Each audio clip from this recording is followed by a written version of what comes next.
Bonjour à tous et à toutes, bienvenue à l'épisode 4 du Popcorn de l'Infini avec vos animateurs Alexandre, moi-même et David. Comment ça va, David? Ça va super bien, j'ai écouté un super bon film, ça s'appelle Blade 2. Je sais pas si tu l'as écouté toi aussi. Oui, ça me dit vaguement quelque chose. J'ai hâte de voir si ton super bon film était du sarcasme ou pas. Aujourd'hui, c'est ça, on poursuit un peu notre épopée pré-MCU avec Blade 2 qui, on le rappelle, le personnage de Blade a été rendu canon dans Deadpool et Wolverine sorti en 2024. Et donc, c'est ça, on poursuit dans cette franchise-là. C'est notre première suite. Donc, c'est preuve qu'il y a un certain engouement peut-être pour ce personnage-là. Suite qui est sortie en 2002. En fait, il y a deux films de super-héros qui sortent en 2002, soit celui-là et Spider-Man. Donc, quand même une grosse année pour les films de super-héros. Est-ce qu'on peut qualifier Blade de super-héros? Anti-héros vampiriste, on va dire. C'est un héros. Ouais, c'est ça. Mais tu sais, ça a le feel d'un film de super-héros sans en être un vraiment. Là, ou tu sais, la construction, mettons, d'un film de super-héros sans qu'il y ait de costume. Non, c'est pas vrai. Il y a un costume Blade. Là. Il y a une épée et un saut noir. Il y a son style, tout ça, mais ouais. je trouve que c'est un style un peu différent des films classiques de super-héros. Là, Ouais. Pas nécessairement étonnant, mais c'est pas le même réalisateur qui revient pour ce deuxième opus, et c'en est un qui est peut-être même plus connu que le premier, soit le réalisateur mexicain Guillermo del Toro qui, cette fois, chapeaute Blade 2.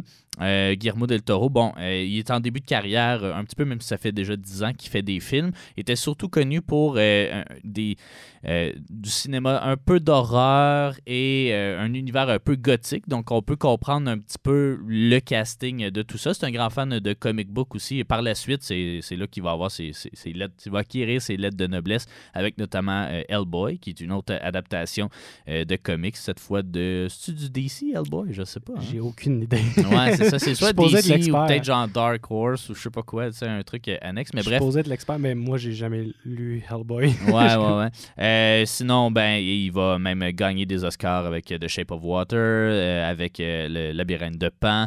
Récemment, il a fait Pinocchio sur Netflix. Bref, c'est ça. Un réalisateur qui a maintenant sa niche et sa signature visuelle assez particulière qu'on retrouve pas nécessairement tant que ça dans Blade 2, un petit peu, j'expliquerai pourquoi tantôt, mais c'est ça, donc c'est lui qui chapeaute ce nouveau film, et c'est son troisième, je crois, long métrage à l'époque, troisième ou quatrième. Là, en fait, il venait tout juste de faire Mimic, qui était un film d'horreur d'un studio américain, mais quand même de petite échelle quand même, et puis qui avait connu un succès d'estime, et c'est ça, il avait fait Chronos aussi, là, qui avait eu quand même un succès critique à Cannes, et puis voilà, donc Blade 2, David S. Goyer revient comme scénariste, même s'il y a des co-scénaristes également. Et puis, cette fois, on s'intéresse un peu plus à un team-up. Un team-up entre Blade et les vampires. Hein. On se rappelle vite, là, juste pour l'histoire, Blade, c'est un vampire, mais qui peut aller dehors le jour, et puis qui se donne comme mission de protéger les humains contre les vampires et de détruire même essentiellement. En fait, on peut même dire carrément qu'ils n'aiment pas les vampires, ils les détestent. Ouais. Les vampires détestent Blade aussi, notamment parce qu'ils se font tuer par lui, et aussi parce qu'il peut aller dehors.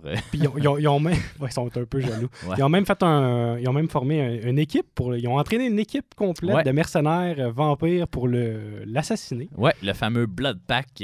Donc, c'est ça, il va teamer, en fait, avec ce Blood Pack-là, dans le but d'affronter un plus grand ennemi, qui est une mutation, si on veut, du gène vampiriste. Ouais, c'est avec moins de vulnérabilité, ils ne sont pas vulnérables à l'ail, ils ne sont pas vulnérables à l'argent, ils ne sont pas vulnérables... Donc, ils ne sont pas vulnérables aux mêmes choses que les autres vampires. Puis, la seule vulnérabilité qu'ils gardent, c'est la lumière. Moi, j'aurais trouvé ça intéressant qu'il n'y en ait aucune. Ouais. C'était ça le but, là, tu sais, on rentrera pas nécessairement tout de suite dans les spoilers, mais, tu sais, c'est ça, il y a comme une sur-race de vampires qui arrive, et puis là, qui menace aussi tant les humains que les vampires, parce que là, les vampires peuvent turn dans de cette nouvelle mutation-là, mais pour eux, souvent, c'est fatal, en fait. Mais en fait, c'est ça. Ils peuvent se nourrir du sang de vampire, carrément. Donc, présentement, ils s'attaquent aux vampires, mais la raison que Blade embarque là-dedans, c'est qu'ils disent à Blade, après qu'il ait éliminé tous les vampires. Oh, excuse-moi. à vitesse que ça va, parce que c'est une montée fulgurante du nombre de cette... Ouais. C'est comme une pandémie. C'est comme une genre de pandémie à l'intérieur des vampires. Puis là, ils sont comme, après ça, ils vont s'attaquer aux humains. Ouais. Fait que c'est là que Blade décide de faire équipe avec ses ennemis. Là. Exact. Puis il est engagé, entre gros guillemets, là, par Damaskinos, donc qui est, comme on va dire, c'est pas le OG vampire, là, mais c'est comme un des originaux, si on veut, ou en tout cas un des plus anciens vampires sur Terre, là, ce que j'ai cru comprendre. Ben, je sais pas s'il est canon. Ils ont pas pu prendre Dracula parce qu'ils l'ont utilisé dans le premier film. Ben, ils ont utilisé son nom dans le premier film. Mais moi, je pense que s'il y avait pu, il aurait pris Dracula. Là. Mais il se rapproche un peu plus du personnage Nosferatu. Là. D'ailleurs, il y a un film qui est sorti en 2024 là-dessus, mais c'est ça, c'est comme un Dracula adjacent, un peu plus crédible, entre guillemets, là, parce que Dracula, en théorie, il est romancé. Ça vient du roman Bram Stoker.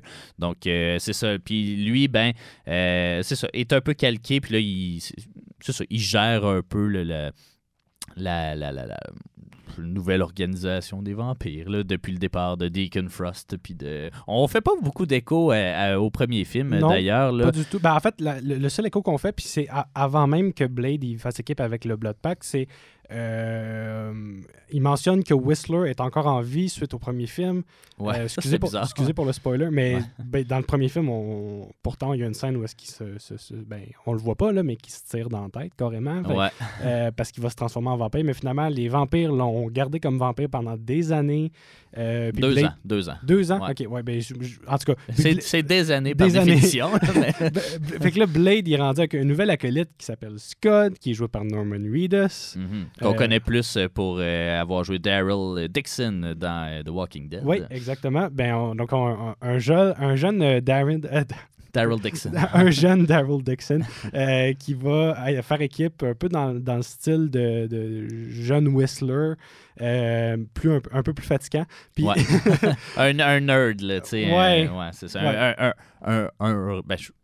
C'est pas méchant. C'est pas gentil. C'est pas gentil de dire ça. Comme une espèce de rat pas de laboratoire, là, mais tu sais, comme.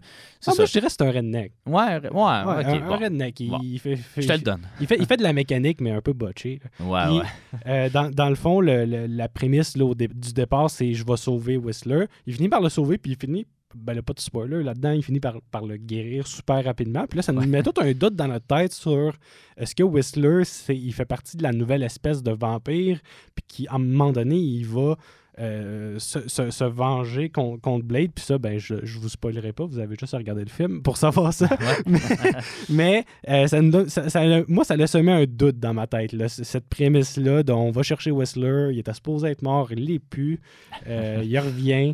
Je pense que c'est un personnage qui était apprécié, puis ça l'a peut-être joué là-dedans aussi. Ouais. Mais pour moi, ça l'a enlevé un peu l'impact de sa mort dans le premier film. Là. Souvent, quand on va rapporter un personnage, ça va un peu effacer l'impact de leur décès dans un autre film. Oui, exact. Donc, c'est ça. Grosso modo, là, c'est l'histoire. On tente de freiner cette pandémie-là. On va apprendre d'autres ramifications éventuellement, mais c'est ça. Il y a ce team-up-là. On essaie d'éradiquer cette nouvelle mutation.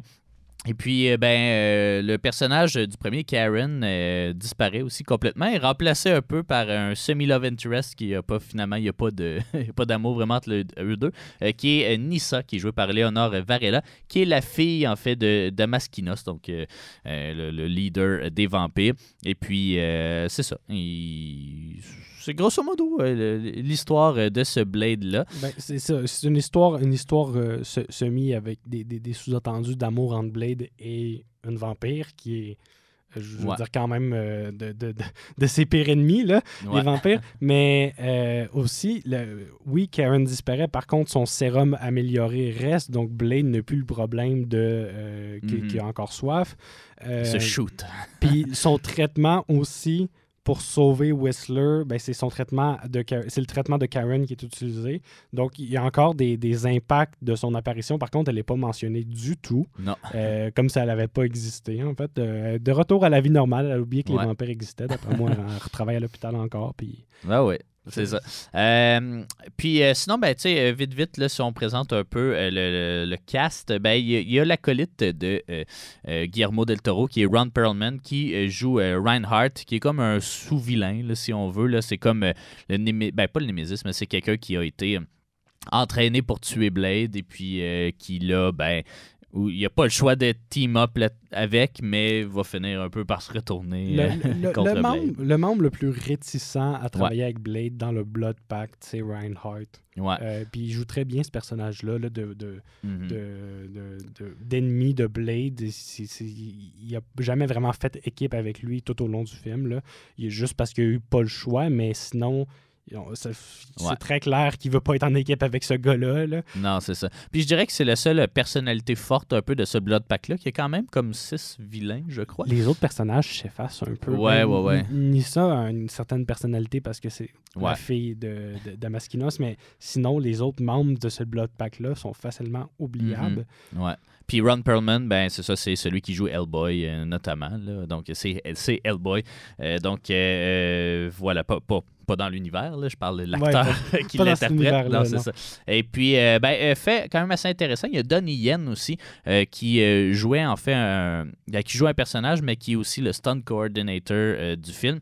Donnie Yen, là, pour les amateurs de cinéma asiatique, en fait, ben, c'est Ip Man. En tout cas, il joue dans quelques grosses productions, mais c'est un gros gars de Kung Fu et tout. Donc, ça fait drôle de le voir ici. Je crois que c'était peut-être un de ses premiers rôles américains, on s'entend. C'est ça, il travaillait beaucoup dans l'ombre. Mais bref, Donnie Yen est de la production. Et puis, ben voilà, ça fait un petit peu le tour de ce film-là. Qui va connaître... on va parler des comics, puis après ça, on reviendra un peu au film pour parler justement de certains trucs behind the scenes, de la vision un peu que Del Toro voulait donner à ce Blade-là, puis donner nos impressions aussi du film. Donc, on s'en va une petite pause publicitaire, puis au retour, David nous présente un peu, il fait peut-être même un petit mea culpa, je crois, nous présente un peu justement une autre facette des comics de Blade. Donc, vous êtes bien au Popcorn de l'Infini sur les ondes de CFAC 88.3 FM.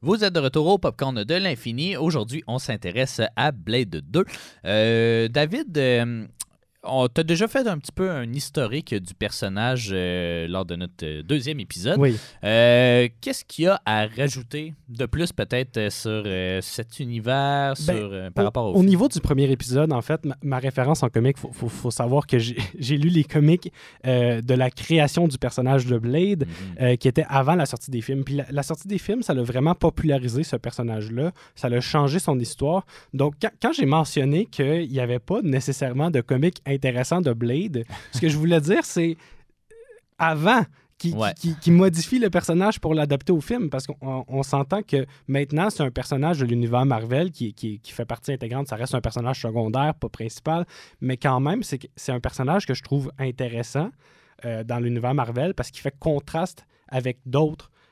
Donc, excusez les fans de Blade si j'ai dit que c'était pas un personnage intéressant. Ce que je voulais plus dire, c'est au départ, il n'y avait pas le même succès qu'il pourrait avoir aujourd'hui. Il n'y avait pas la même histoire non plus, puis pas le même style. En tout cas, tout était différent à ce niveau-là. Au niveau des comics, est-ce que c'est un style justement un peu plus violent ou graphique que d'autres comics? Non, on n'ira pas vers un style plus violent, plus... que les autres. Oui, il va y avoir un peu de sang, il va y avoir ces choses-là, mais ça va être plus violent que certains autres comics. Mais quand même, on va rester sur du mollo. Là. Ouais. Quand que Blade va trancher un vampire, il va disparaître, un peu comme dans le film. Là, il va se transformer il va juste se dissoudre. Là. Donc, ce style-là reste. Puis, tu sais, il y a quand même un certain niveau là, de de violence, mais c'est pas rien de pire que les autres. Ça C'est marque pas- de commercer autant que Deadpool. Ça marque C'est ça, de c'est- briser le quatrième mur et tout. Il n'y a pas un gros clash entre les comics de Blade puis, je sais pas moi, Iron Man ou c'est pas, Spider-Man. pas plus choquant que le film. Ben, je Non, dirais non, que le non. film est même plus choquant que Ok. les comics en Ouais. termes de graphisme, là, parce que il n'y a pas... y a pas disons que le film, c'est plus... Mhm. on voit, là, carrément. Ouais. Fait que c'est ça. Moi, cette fois-ci, pour voir Blade, je voulais voir Blade à ce moment-ci dans l'histoire. Puis sa plus récente série à ce jour, là, c'est série solo, je veux dire. C'est Blade de 2023. C'est écrit par Brian Hill puis Elena Casagrande. Puis, dans le fond, ça l'explore un Blade moderne, un peu revisité. Donc, on revient un petit peu au numéro 1, on explique un peu c'est qui. Les rendus avec une fille. En tout cas, c'est une histoire complètement différente. C'est pas le film de Blade 2, là, Mhm. carrément. Je voulais vraiment avoir une idée de où est-ce que le personnage était rendu aujourd'hui, à ce jour. Puis ça m'a donné un peu une idée. Là, dans les comics, tu vois, il y a un ennemi. Puis ce qui est intéressant dans le Blade de 2023, c'est que non, il va pas faire équipe avec des vampires. Par contre, il va aller demander conseil. Ben, pas conseil. Il va se faire aider par son plus grand ennemi, Dracula. son plus grand ennemi à Blade au cours de l'histoire où il y a Deacon Frost dans les comics, mais il y a aussi Dracula qui est un ennemi qui revient assez souvent, un vampire assez connu. Là. Ouais. Puis là, il va demander de l'aide de Dracula pour de faire une puissance encore plus grande. Donc, on a un petit peu un contraste avec un peu ce qui se passe dans le film. Quand il y a un plus grand ennemi que les vampires, ben, il va se tourner un peu vers les vampires. Puis Dracula, en fait, va lui montrer à embrasser son pouvoir de vampire, puis à vraiment écouter son vampirisme. Donc, c'est ça qui va lui permettre de débloquer de nouveaux pouvoirs dans les comics. Fait intéressant, dans ce comic-là, je ne sais pas s'il l'a ailleurs, tu vois, dans le film, ils ont la nouvelle race de vampires, la mâchoire qui s'ouvre pour carrément démontrer une Il y a comme structure faciale différente. Une structure faciale, mais il y a aussi des dards, ou en tout cas, Ouais. il y a comme un mélange entre boire le sang puis infecter quelqu'un. Oui, c'est ça. Il y a comme puis il y a une séparation, pour l'expliquer à l'audio, il y a comme une séparation sur la mâchoire du bas où est-ce que ça s'ouvre, puis là, ça démontre comme une bête. Il y a ça dans les comics, c'est canon. On voit... Dans les comics récents, en fait. Dans les Parce que comics je pense récents. que c'était une addition pour le film. J'avais cru lire là, que Del Toro, qui se passionne pour l'étrange et le freak et tout, avait comme pigé ça dans une espèce de truc folklorique polonais ou je sais pas Écoute, trop je quoi. sais pas où est-ce que ça l'a pigé. Je sais que, par contre, c'est devenu canon. Okay, Dans les comics récents, je sais... C'est quand même cool, pour vrai. C'est quand Moi, même je trouve cool. que c'est une très belle addition au truc parce que là, justement, ça dit ça renforce la mutation un peu du vampire. Là. C'est pas juste une mutation interne qui fait que c'est ça, Par contre, tu peux manger du pain à l'ail, là, mais... je pourrais pas te dire dans les comics si c'est dû à la mutation qui ont cette feature-là. Ben, mais j'ose espérer. J'ose espérer que oui. Donc, on voit quand même, j'ai vraiment vu ça, puis je me suis dit, j'ai vu ça dans le film. Mhm. Tu vois, c'est cool qu'il ait ajouté ça. Ouais. Fait que j'ai trouvé ça vraiment cool. J'ai aussi lu le début de Blood Hunt, qui est un événement Marvel relié à l'univers de Spider-Man. J'avais dit Spider-Man uniquement, mais c'était pas ça. C'est l'univers de Blade, l'univers des Avengers, tout ça. C'est un gros événement où est-ce que, je vais juste l'expliquer vite fait, la dimension du Dark Force cache le soleil, puis les vampires en profitent pour attaquer les humains. Et à la tête de cette équipe-là, c'est Blade.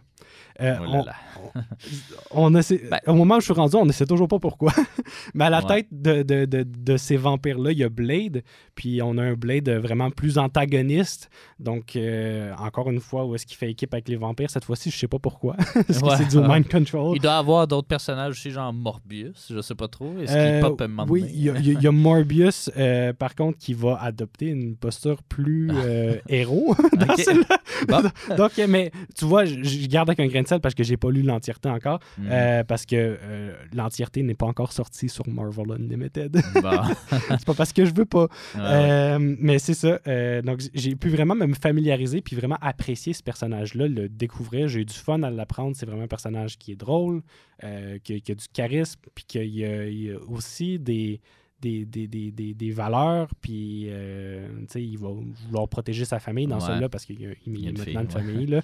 Mais tu sais, dans ce film-là, il y avait quand même une différence par rapport au premier. Tu sais, dans le premier, c'était un personnage très silencieux, là, alors que dans celui-là, là, il y a de la jasette un peu plus. Ils l'ont corrigé, en fait. Ils l'ont corrigé, ce facteur-là de Blade, pourquoi il est silencieux. Puis, tu sais, je trouve ça cool. Je trouve ça vraiment cool dans le premier qu'il soit silencieux. Même si ça faisait contraste au comique, veut pas. C'était comme. Il rentrait dans une différente catégorie là, de l'anti-héros pur et dur. Là, dans le 2, il est vraiment plus un héros qu'un anti-héros. Oui, c'est ça. C'est vraiment. Il y a un peu plus de charisme dans le 2. Là. On retrouve un petit peu son charisme qu'il peut retrouver dans les comics, malgré tout en gardant son sérieux. Donc là, vraiment une meilleure adaptation du personnage. Je pense que Wesley Snipes a vraiment cerné bien le personnage dans le 2. En tout cas, je sais pas s'il y a eu de l'aide de quelqu'un d'autre qui a dit ça. Il a vraiment mieux cerner le personnage original. Est-ce que je trouve ça mieux que le premier? J'aimais bien le Blade du premier film. Mais attends, juste avant qu'on parle du film, là, est-ce que le 2 il est basé sur une série de comics ou non? Non. Par contre, il y a une série de comics qui est basée sur le 2. Puis aussi, ce qu'il faut savoir, c'est que le Blood Pact, c'est pas basé sur aucun personnage. Tous les personnages qui sont dans le Blood Pact ne sont pas basés sur un personnage. Fait, au niveau de Blade 2, on était toujours dans une phase où est-ce que Blade n'était pas popularisé dans les comics. Donc, ça se donne une certaine liberté de construire un peu le lore. Puis tu sais, c'est des choses qui vont être refaites aussi plus tard. Là. Il y a d'autres comics qui vont... ça va faire écho entre les films et les comics. À ce niveau-là, depuis l'arrivée du MCU, je pense qu'à ce niveau-là, ça arrive moins souvent. Tout est plus relié parce que aussi, dans le MCU, on a pris moins de chance. On dirait on prend des personnages qui sont déjà connus. Alors que Blade, c'était vraiment un grand saut. Howard the Duck aussi. Là.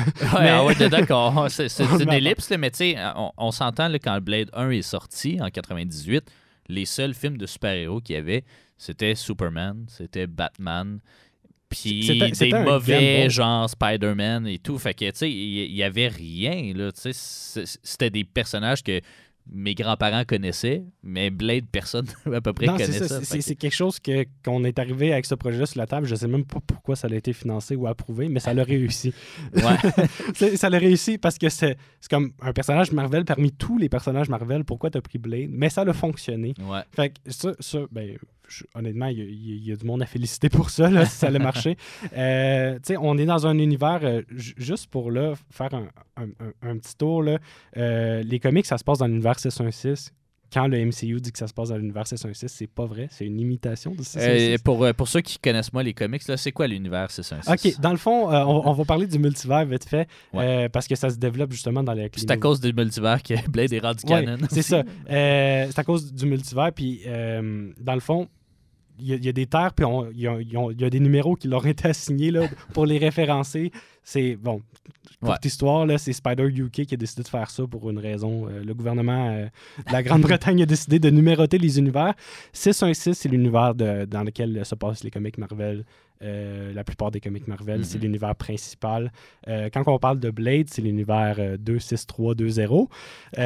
Donc, on n'est pas dans le même univers pantoute, mais par contre, il y a des comics qui vont être basés dans cet univers-là, 26320. Puis c'est des comics qui vont généralement être reliés à Blade, puis qui vont être basés sur Blade 2. Donc, il y a une série de comics qui a été basée sur Blade 2. Donc, le film n'a pas été inspiré de comics, mais le film a inspiré des comics. Donc, c'est quand même intéressant. Ça arrive parfois. Là, on voit les films qui sont vraiment populaires, qui sont différents des comics, ils vont faire une série de comics reliés à ça. Ils l'ont fait avec Spider-Man aussi. Mais le Spider-Man de Sam Raimi. Mais, Donc, c'est ça, tu disais que le film se passe dans 616.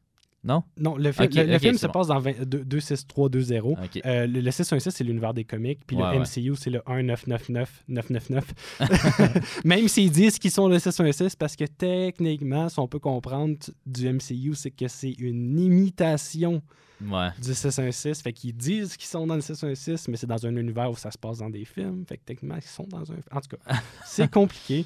Mais pour revenir aux bases, c'est dans un univers totalement différent où est-ce qu'il n'y a pas présence de d'autres super-héros.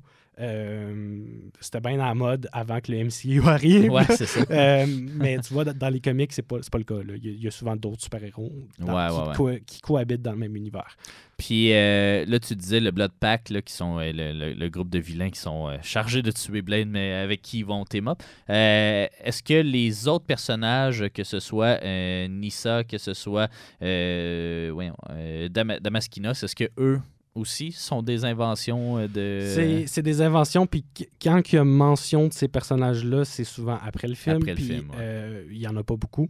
Ils sont mentionnés dans le comic qui a été basé sur le film, bien sûr, mais sinon, puis Damaskinos, il y a mention de Damaskinos, par contre, c'est pas le même personnage. Okay. C'est pas, ils l'ont vraiment adapté pour le film, ils se sont donné beaucoup de liberté, puis tu vois, moi je suis d'accord avec ça, ça reste une adaptation. Ouais. Puis cet antagoniste-là, cette mutation-là, aussi, elle apparaît juste après les comics? Écoute, oui. Il n'y a pas mention de ça à ce niveau-là. Je trouve ça bizarre, parce qu'il me semble que c'est comme... Ben, moi, je trouve l'antagoniste quand même assez intéressant là, dans le film, parce que c'est comme les vampires ont des défauts, puis là, c'est la version suprême sans défaut. Là, c'est ce à quoi on veut aspirer. Même si dans le film, c'est un peu nébuleux sur comment est-ce qu'on arrive un peu à cette mutation-là. Mais c'est basé sur des histoires qui sont souvent semblables, mais il y a cette histoire-là en particulier, elle est unique parce que ben là, je vais pas spoiler. Là, on va spoiler un petit peu pour le reste du film parce que sinon, on pourra pas t'en parler. Du reste de l'épisode, pardon. Sinon, on pourra pas t'en parler. Fait que si vous voulez pas être spoilé, ben allez regarder le film puis reprenez maintenant. Ouais. Ben, dans le fond, Damaskinos, c'est lui qui a créé la mutation dans le but de manipuler Blade, on peut le dire comme ça. En fait, il voulait créer une race supérieure de vampires. C'est un discours c'est un discours eugénique, là. Ouais, exact. Fait que, dans le fond, il voulait créer une race de vampires sans vulnérabilité. Qui est quand même relativement... Ben, pas similaire à celle de X-Men, là, mais tu sais, on retrouve un peu cette idée-là de vouloir... contaminer le reste, là, mais tu sais, c'est ça, avoir justement le mutant parfait. Puis, mais il veut à la fois ça, mais aussi, tu sais, se guérir, ou en tout cas... guérir les vampires de leurs maux. Là. Principalement, je trouve, parce que là, la pièce manquante de son équation, c'est les rayons UV. Ouais. Et donc, c'est pour ça qu'il va essayer d'avoir le sang ou les gènes de Blade. Mais je trouve que Damaskinos, ce qui est intéressant, c'est qu'il représente bien ce que les vampires sont dans les comics. Parce que la société des vampires, c'est une société qui est organisée, nébuleuse, qui a souvent qui joue des tours, on peut le dire comme ça, là, qui va stab in the back en anglais. Ouais. Donc, il va vraiment jouer bien ce personnage-là de vampire haut placé. Puis, Puis moi, je trouve que c'est vraiment plus intéressant ça que dans le premier, où là, Deacon Frost, c'est comme, tu sais, le vilain typique là, de comme je veux détruire le monde, ou je veux, en tout cas, prendre possession du monde et puis tout. Les autres vampires, ils ont l'air corrects. Ouais, le Blade, il est dessus. C'est ça. Tu sais, là, je trouve que c'est ça, oui, c'est eugénique, mais en même temps, c'est comme normal, entre guillemets. Là, cette année, là, je voyais il est sorti un documentaire de Netflix sur un milliardaire de la Silicon Valley qui veut devenir immortel, puis il prend comme 150 pilules par jour dans le but de bien nourrir ses organes et donc de vivre le plus longtemps possible. T'sais, on dirait que c'est comme le next step là, des récits sur l'immortalité. T'sais, nous, on envie l'immortalité, je crois, des vampires, mais on voudrait pas juste sortir la nuit puis se tuer entre nous autres pour boire. Fait que, pour survivre, en fait. Là. Fait que, je trouve que c'est comme logique, entre guillemets, qu'on s'en aille vers là. Puis je trouve que c'est intéressant. Moi, souvent, dans les films de super-héros, c'est là que je trouve que le vilain est rarement soit intéressant ou soit des motivations crédibles. Là, il y a les motivations crédibles. Je suis pas prêt à dire que c'était si intéressant que ça. Mettons, il n'est pas très charismatique, le vilain, que ce soit... comment il s'appelle, non? Je vais le trouver. C'est pas Damaskinos, là, mais celui qui joue... Nomak, c'est ça, qui joue, on va dire, le mutant 1, qui est le fils, en fait, de Damaskinos. Autant lui que Damaskinos sont pas très charismatiques ou très intéressants à suivre comme vilains, mais au moins leurs motivations font du sens, selon moi. Deacon Frost, c'était comme... Oh, Puis tu sais, j'aime pas les humains. ben, c'est un complexe de supériorité. Ouais, de ouais. Mais pour revenir à ta question, le phénomène de mutation du virus vampire, c'est pas nouveau. Donc, on peut dire à quel point que le plot du film il est inspiré des comics, mais est-ce qu'il y a eu exactement cette mutation-là? Non. Ouais. Non, à part après, là, quand il y a eu quand le film a fait fureur. Ouais. Mais sinon, la mutation du virus vampire, ça arrivé plus qu'une fois. Ouais. Puis pas toujours pour la même raison. Là. Puis, fait que, tu vois, j'aime bien comment ils l'ont fait. Mais par contre, j'ai pas été surpris quand ils se sont retournés contre Blade. Là, c'était évident. Ils pouvaient pas laisser un Blade allié avec des vampires. Non, c'est ça. Autant qu'ils les haït. Puis moi, ça m'a surpris que Blade ait fait équipe avec des vampires. Mais pas tant surpris que ça parce que c'est dans son personnage. Il mentionne un peu. Là, il fait comme, je vais être avec eux pour l'instant. Puis on va voir qu'est-ce qui se passe. Mais finalement, il s'est fait hey, là, ils m'ont attaqué. Ouais. C'est comme, ben oui. Là, tu t'en attendais, tu l'as mentionné que t'allais les. Il allait faire la même chose. Fait qu'on peut pas leur en vouloir de s'être vengé, pas de s'être vengé, mais de s'être retourné contre Blade parce que il allait littéralement faire la même chose. Ouais. Il y a même Scud aussi qui va se retourner contre Blade. Oui. Là, qui était un minion. Mini spoiler. Ouais, finalement, c'était un humain qui était. Comment il s'appelle donc déjà? C'est pas des familiers. Comment il s'appelle? Ben, il y avait une allégeance aux vampires. Ouais, c'est ça. Il y a un terme dans le premier film qu'il utilise pour ça. Là, le policier du premier film, il était de même. Mais c'est pas familier. Je me rappelle plus du terme. Ouais. Par contre, c'est ça. Ils ont souvent des tatouages, les humains qui servent les vampires. Puis là, on voit que Scott avait été tatoué à l'intérieur de la lèvre. C'est pour ça qu'on ne l'avait pas vu, le tatouage. Puis là, Blade révèle qu'il savait toujours douter de Scott. Par contre, fait intéressant, il y a une scène où est-ce que Scott se frotte la lèvre parce qu'il a mal à cause de son tatou. Et ça, j'ai trouvé que c'était un détail intéressant parce que ça a été placé un peu au milieu du film, je pense. Là. Vraiment, il se frotte la lèvre, puis après ça, il révèle qu'il y a un tatou là. Je trouve que c'est quand même un détail que si jamais on est pour le regarder encore, ben c'est ça. Il y a ces petits détails-là qu'on peut avoir. Ben parlons justement un peu plus de l'appréciation du film, parce que je crois que peut-être, tu sais, somme toute, ça reste un bon film, je crois. C'est un film correct. Ouais. Un peu différent, mais tu sais, c'est ça, toi, tu le dis correct. Moi, je crois que je l'ai préféré au premier, mais pas pour... Tu sais, il y avait comme... Il y a des défauts, tu sais, il corrige pas nécessairement les défauts du premier, il amène un angle un peu plus... Ben, ce qui, selon moi, est un peu plus intéressant, puis on va dire une certaine vision artistique aussi que je respecte. Mais c'est comme dur, tu sais, sont relativement similaires. Je crois que je donne un edge un peu au deuxième, mais toi, c'est le premier, toi qui... Moi, ben, je suis un peu dans la même situation. Les deux sont pas mal au même niveau. Par contre, le premier garde son petit edge parce que c'était nouveau, tu sais, c'était nouveau. C'est ce qu'ils ont fait avec le premier. Je trouve que le deuxième, bon, on revisite un peu les mêmes choses, tout en étant différent. Je trouve que le deuxième a une histoire plus intéressante. Le premier, je trouve qu'il y a des meilleures scènes d'action. Ouais, ça des meilleurs personnages. Pas des meilleurs vilains, par contre. Mais je trouve que les scènes d'action du premier, puis l'attitude de Blade qui est pas nécessairement calquée sur son personnage des comics, je trouve que, mais quand même, son attitude pas charismatique, je trouve que ça donnait un charme au premier. Puis un charme que j'ai moins retrouvé dans le deuxième. Je l'ai regardé, je me suis dit... Ben, c'est pas mauvais, mais c'est pas bon non plus. Fait que j'ai de la misère à... Pas bon? Ah non, même pas. Ben, c'est correct. C'est correct. J'ai pas... Mais je le réécouterais pas. Ouais. Il est très... C'est ça, il est pas mémorable. Il y a rien de... Ouais. Mais c'est le film qui passe à TVA un dimanche soir, puis t'es comme, je vais l'écouter, mais c'est pas... un film que je vais, à part dans le but de cette émission-là, que je vais activement chercher à réécouter. Ouais. Tant qu'à faire, je vais réécouter un autre film. Ouais. Mais un autre film, mais quand même, où je vais réécouter Blade 1. Si je veux écouter Blade, je vais écouter Blade 1.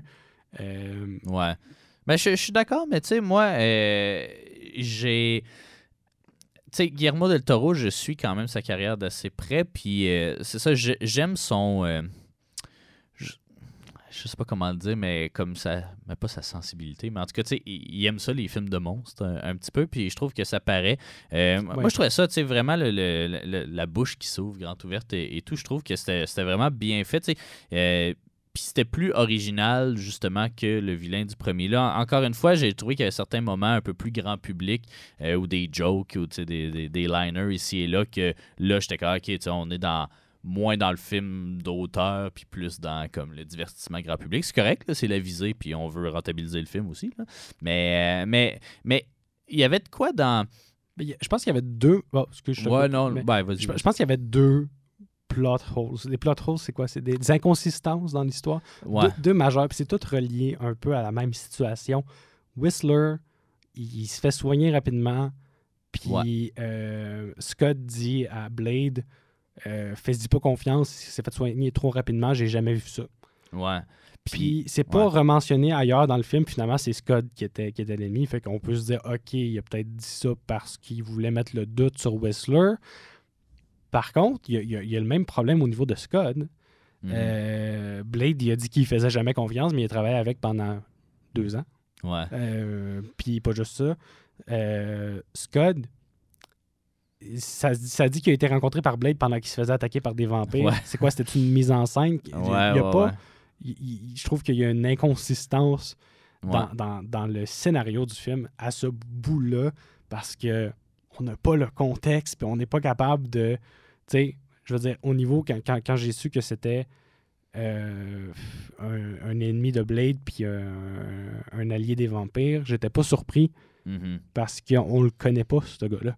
Ouais. On le connaît pas, puis il est pas nécessairement aimable. Tu sais, c'est pas comme Whistler qui avait un charisme, qu'on pouvait l'apprécier parce que c'est un homme fort, puis c'est lui qui a tout appris à Blade, Scott. Je sais pas.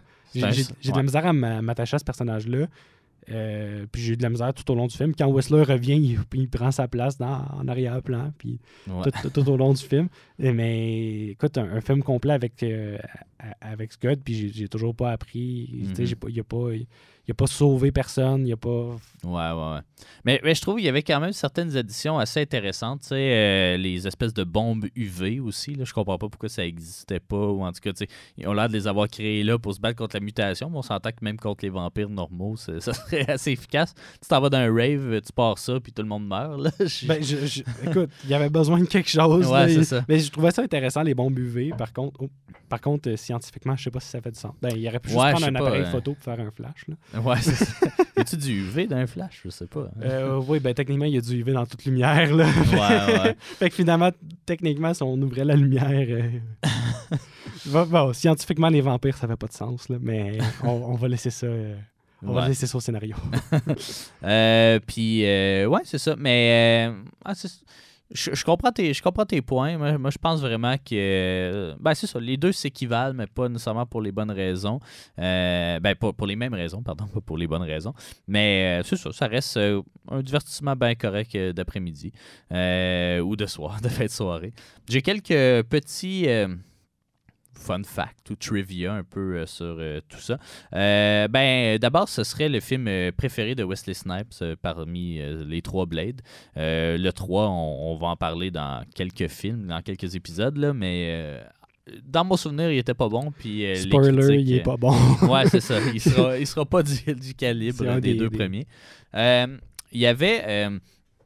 c'est drôle parce qu'à un certain moment dans le film, on utilise le terme parvovirus, mais dans les sous-titres du film, ils n'ont pas écrit ça parce que je crois qu'ils n'ont peut-être pas compris c'était quoi, peu importe. Mais parvovirus, c'est un vrai terme. En fait, c'est un vrai virus qui existe et qui ressemble à un virus vampiriste, entre guillemets. Là, je lisais, je n'ai pas lu en détail, mais on disait que c'est un virus qui te rend plus sensible au soleil, puis qui te rend... qui attaque le sang, en fait, d'une certaine façon, qui fait que, c'est ça, tu tombes en carence de je sais pas trop quoi dans le sang et tout. Là. Fait que ça existe.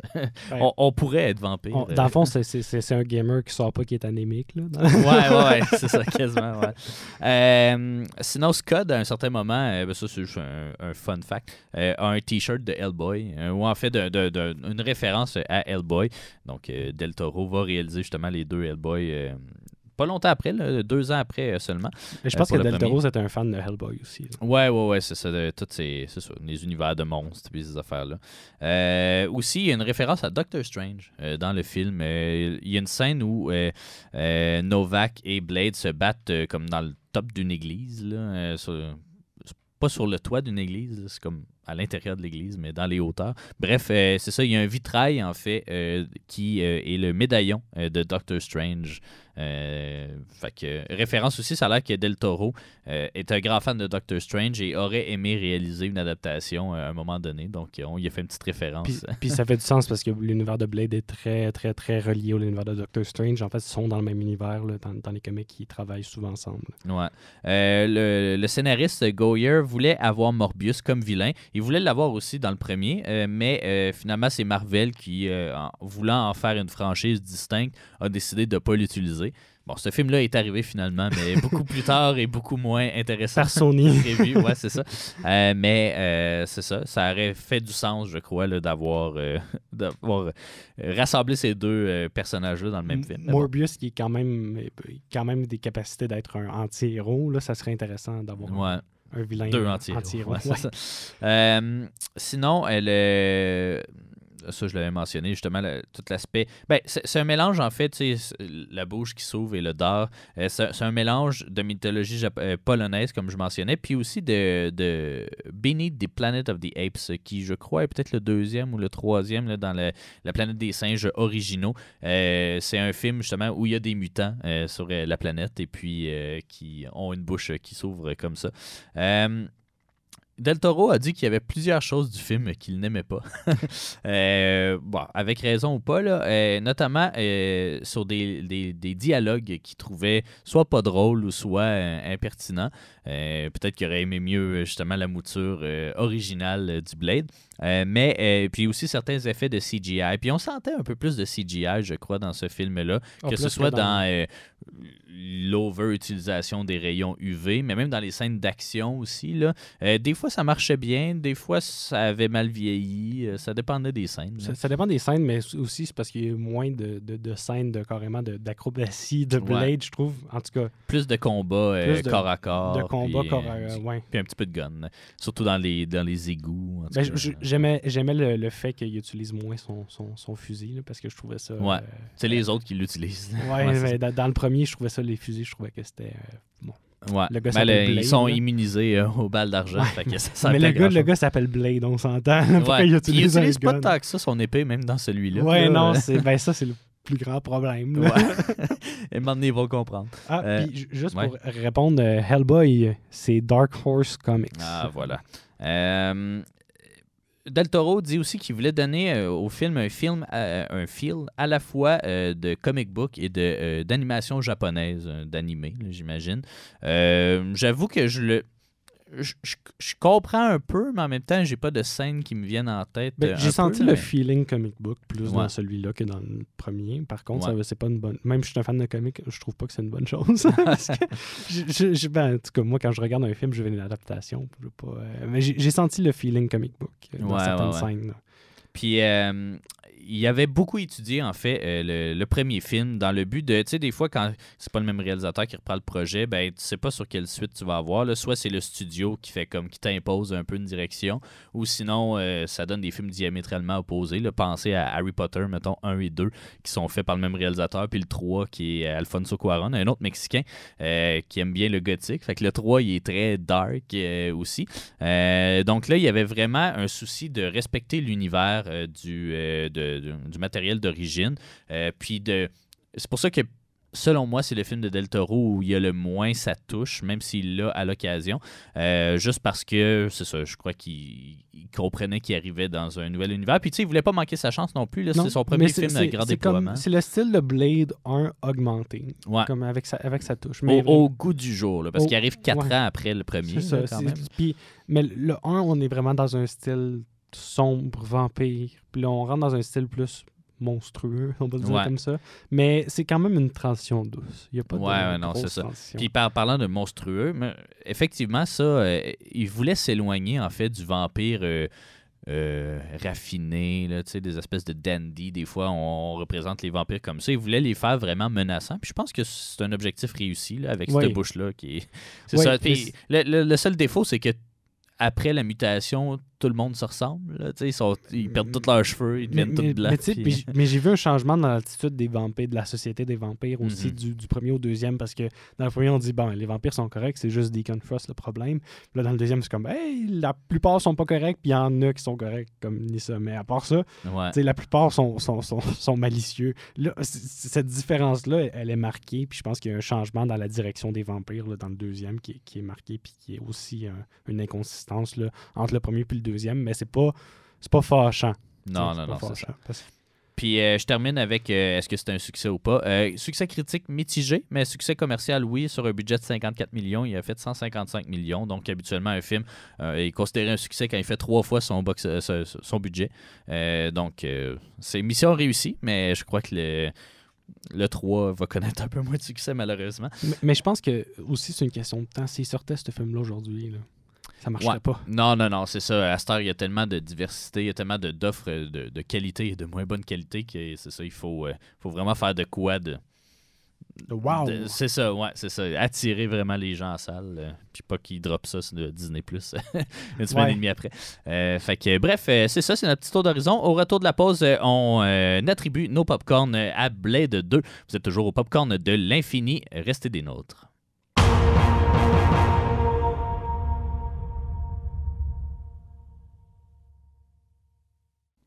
Vous êtes de retour au Popcorn de l'Infini et c'est le temps d'attribuer nos 6 popcorn pour catégoriser un peu Blade 2. Rappelle-nous rapidement, encore une fois. On va le rappeler, je pense, à chaque épisode. On n'a pas le choix. Désolé pour nos fidèles auditeurs et auditrices. Rappelle-nous ces 6 popcorn-là. Parfait. Donc, on commence avec le popcorn de l'espace, qui est l'importance avec le MCU. La réalité, qui est le réalisme du récit. Ils sont basés sur les pierres de l'Infini, là, pour ceux qui connaissent moins. Là. Le popcorn du pouvoir, qui est la qualité des scènes d'action et les effets spéciaux. Le popcorn de l'âme, qui est le respect de l'âme du matériel source, donc les comics. Et le popcorn esprit, qui est le fun factor, bon scénario. Il y a aussi le popcorn du temps, qui est est-ce que c'est un film intemporel, qu'on regarderait plusieurs fois. Ouais. Est-ce qu'on va en garder un souvenir, en fait? C'est plus ça que j'avais noté. Donc, on va commencer avec le popcorn de l'espace, qui est l'importance avec le MCU. Est-ce que le film de Blade 2 a une importance avec le MCU? Bon, malheureusement, non. Ne serait-ce parce qu'il est introduit cette année puis que c'est un side character. Ouais, non. On l'avait pas donné au premier, fait que... Non, je pense pas que le troisième va l'avoir non plus, malheureusement. Donc, il n'y a pas le popcorn de l'espace. Ensuite, il y a le popcorn de la réalité. Le réalisme du récit. Moi, je n'y ai pas donné de... moi, personnellement, j'ai pas pris ma décision. On peut en discuter. Là. Ouais. Parce que je sais pas. Ben, je trouve que d'une certaine façon, c'est réaliste. Comme je te disais, là, c'est comme si t'es vampire, si t'es éternel, qu'est-ce qui te reste à faire, là, à part, mettons, boire du sang? J'imagine que tu vas vouloir essayer de changer ta condition, parce qu'on s'entend que si tu peux sortir dehors, si tu peux, si t'es, on va dire, invincible face à tes défauts, peu importe, ben comme là, il te reste l'immortalité, puis... J'imagine que c'est le fun, l'immortalité, ou en tout cas, je sais pas trop. Là. Je sais pas. Mais, tu sais, en ce sens-là, je trouve que c'est réaliste qu'on amène ces thématiques-là, ou en tout cas, que des gens veuillent travailler à créer une mutation pour faire des vampires parfaits. La façon dont on y parvient, c'est escamoté. On fait comme... Ouais, j'ai créé cette mutation. on n'explique pas trop. Puis là, j'ai besoin de toi, Blade, pour finir ma mutation. Ouais, c'est pourquoi ils font équipe avec Blade? Ils n'ont pas besoin de lui. Ils ont besoin de lui pour le Daylight. Là, mais je sais pas si c'est le seul Daywalker. Je sais pas s'ils ont inventé le terme pour lui. C'est le seul Daywalker, canoniquement. Puis dans les films aussi. Là. Mais... Fait que, tu sais, c'est ça. Puis, au niveau du réalisme, encore une fois, c'est réaliste d'avoir... plein de vampires dans la rue puis que personne ne s'en rende compte. Il y a l'aspect comme humain. On voit pas beaucoup d'humains, d'ailleurs. Il manquait d'humains dans le deuxième film. Ouais. Il y a surtout beaucoup de vampires. Là, fait que là, on sent que... C'est ce que Karen apportait puis que ce que Nissa sera jamais capable d'apporter. C'est le facteur Scott non plus, finalement. Non. Fait que, puis Whistler, en tout cas, c'est un humain, j'imagine. mais c'est ça. C'est le seul. Ben, ce serait soit rien ou soit une demi. Là. Ouais, je donnerais peut-être une demi. On va le donner juste pour la crédibilité, on va dire. Disons que le scénario est plus crédible que le premier. On va lui donner une demi. Ouais. Au niveau du pouvoir, qualité des scènes d'action, effets spéciaux, Ça aussi, c'est J'y avais comme- donné pour le premier. Ouais. Me semble. On y avait-tu donné pour... Non. Je pense que J'avais mis un point d'interrogation. Ouais. Je pense qu'on avait fini par y donner. Tu sais, C'est ou parce que y c'est pas donner à mauvais. moitié. Là, tu sais, C'est parce que les scènes d'action n'étaient pas mauvaises, mais c'est qu'ils sont tous un peu anonymes, là, si on veut. C'est ça. Il n'y a rien de vraiment mémorable. Est-ce que c'est mal fait? Non. il n'y a rien de wow. Là. Il y a pas Non. de... À part les bombes UV, mais même là, tu sais, c'est pas compliqué à Ouais. produire là, comme effets spéciaux. Puis moi aussi, tu sais, à certains moments, il se prémunit, je crois, de ces bombes UV-là en allant dans l'eau. Là. Je sais pas c'est quoi le... Je sais pas si l'eau empêche les rayons UV de passer. Là. Non, Honnêtement, je suis pas mais- assez...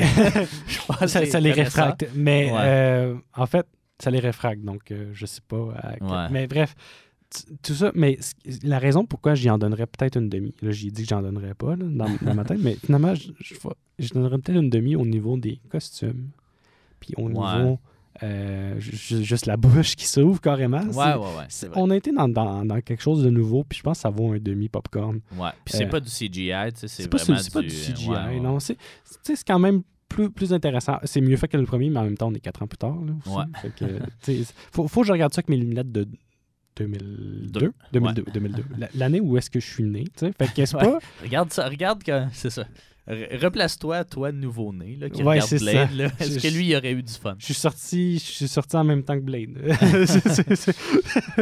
Donnons-lui une demi-étoile, par principe. Une là. demi-étoile, ouais, c'est ça. Étoile, ouais, excuse. Un demi-popcorn. Un demi-popcorn. Ouais. C'est toujours le fun, un demi-popcorn. Ben oui, Puis, c'est c'est mieux que pas de popcorn. Donc, au niveau de l'âme, le popcorn de l'âme, bon. C'est toi l'expert. Ouais, Mais... de ce que j'ai lu, puis de ce que j'ai vu, j'y donnerais pas. Puis, la raison à ça est très simple. Le Blood Pact, c'est une invention totale. Puis, c'est pas... Le film n'a pas canonisé ces personnages-là. T'sais, autant le premier film a eu un impact sur les comics que le deuxième en a pas eu tant que ça. Le premier a vraiment redéfini le personnage dans les comics. Donc, on peut dire que les comics étaient maintenant basés sur le film. Le 2 n'a pas eu cet impact-là. Oui, ils ont fait des comics basés sur l'univers de Blade 2, mais l'histoire et les personnages n'ont pas eu assez d'impact pour changer le courant de ce personnage-là, comme le premier en a eu. Puis, je trouve qu'il y a trop de choses qui sont laissées à l'invention. Puis, je dis pas que c'est mauvais. Je dis pas que c'est mauvais. C'est une adaptation malgré tout, puis c'est correct d'avoir des histoires originales, mais pour le popcorn, qui n'est pas un rating, il peut pas l'avoir. Non, c'est ça. Tu sais, au final, la seule chose crédible, c'est Blade. Pas crédible, mais comic accurate, en fait. C'est Blade qui l'est plus que dans le premier. Wesley Snipes est un très bon Blade. Je ne verrais personne d'autre dans ce personnage-là. Tu sais, comme Hugh Jackman dans Wolverine. C'est rendu un personnage que tu peux plus changer. Ouais. Mais à part ça, c'est ça. Puis même le Blood Pack n'est pas tant intéressant non plus. Là. Non, il y a des personnages qui ont littéralement... Ils sont là pour mourir. Fait qu'il n'y a pas le popcorn de ça. Non. Il nous en reste 2. Il nous reste le popcorn de l'esprit. Est-ce que c'est un film le fun à regarder? Est-ce que c'est un bon scénario? Toi, tu l'as trouvé le fun? Ouais. Moi, je l'ai pas trouvé le fun. Ouais. Je dis qu'on se rejoint, on fait une demi. On peut faire une demi, ça va. Bon, parfait, c'est réglé. Puis, au niveau du film intemporel, on se l'est déjà dit, je trouve pas que c'est un film qui est intemporel. Je trouve pas que c'est un film que je regarderai à nouveau. Toi, t'en penses quoi? Le même principe, c'est ça. J'en garde pas de si bons souvenirs. De souvenirs marquants, en fait. Là. C'est un film passe-temps, mais c'est pas un film marquant, vraiment. Fait que moi non plus, j'y donnerais pas. Par contre, il est quand même bien vieilli, ou en tout cas, il est quand même un peu... Même si le début des années 2000, là, c'était bien à la mode, les vampires. Non, mais c'est parce que c'est cheesy à un certain point. Moi je trouve ça cheesy. Puis je trouve ça. Il est moins que ce qu'il aurait pu être, je crois. Oui, non, je crois qu'on aurait pu tomber dans pire que de cheesy, mais c'est ça. Tout le monde porte les lunettes de soleil de cette époque-là. On aurait pu prendre un Twilight Zone. Ouais, c'est ça. Mais je trouvais que celui-là, il n'y avait pas le vibe Matrix comme dans le premier avait. Non, effectivement. Ils se sont dissociés de cette vibe-là. Il était vraiment plus une vibe, je les ai pas vus, là, mais j'imagine Punisher. On dirait que j'imagine un peu cette vibe-là. Un mélange de dark, puis de comme gritty. Badass. Mais c'est ça, tu sais, sans la cuillerette. Non, c'est ça, il n'y a pas, Mais- ce style-là. Puis malheureusement, parce que j'ai bien aimé ce style-là qu'avait le premier. Là. Ouais. Non, c'est ça. Une signature peut-être un peu plus intéressante du premier, effectivement. Fait que ça lui donne 3 demi-popcorn. Ce qui est quand même correct. Là. Pas 3 popcorn et demi, 3 demi-popcorn. Ouais, c'est ça. Fait que c'est équivalent à Howard the Duck. Yes! Ok. J'ai hâte de voir le film qui va en avoir le moins. Là. Tu sais, je sais pas ça va être Je lequel. sais pas, puis comme c'est pas un rating, mais justement, parlant Ouais, de c'est rating, est-ce que Blade 2 était, selon toi, un meilleur film que Howard the Duck? Ah oui. Est-ce que c'était un meilleur film que Blade? Oui. Mais est-ce que ben, pour moi, oui, mais pour toi, non. Mais... Pour moi, non, mais je C'est serais pas dans les mettre différent, mais équivalents. un petit peu, ouais, c'est ça. C'est équivalent ou un peu mieux, mais pas pour les mêmes raisons. Ok, bon, on va les mettre au même niveau. S'il y avait une fusion des deux styles, des deux films, je pense qu'il y aurait eu un bon Mais film. si Blade 3, ça avait été ça. Ouais, c'est ça. Mais non, les trois, ils ont juste fait. Puis est-ce que t'as apprécié mieux Blade 2 que que X-Men? Non. Non. X-Men, ça c'est. X-Men, c'est quand même Pour l'instant, mieux, là. c'est la référence. Ok. Bon, ben Ouais. le prochain épisode, ça va être intéressant au niveau de Spider-Man, de voir où Ouais. est-ce qu'il se place dans ce classement-là, puis combien de popcorn on va y donner. Exactement, Spider-Man 1 de Sam Raimi. Ben, ce sera notre prochain épisode. Mais d'ici là, ben, allez regarder Blade 2 si ce n'est pas fait. Et merci beaucoup, David, de nous avoir contextualisé un peu ce film et ce personnage. On se retrouve la semaine prochaine. Ben, pas la semaine prochaine. Dans le prochain épisode. C'est ça, dans le prochain Dans épisode 2 semaines. du Popcorn de l'infini. Merci et à plus.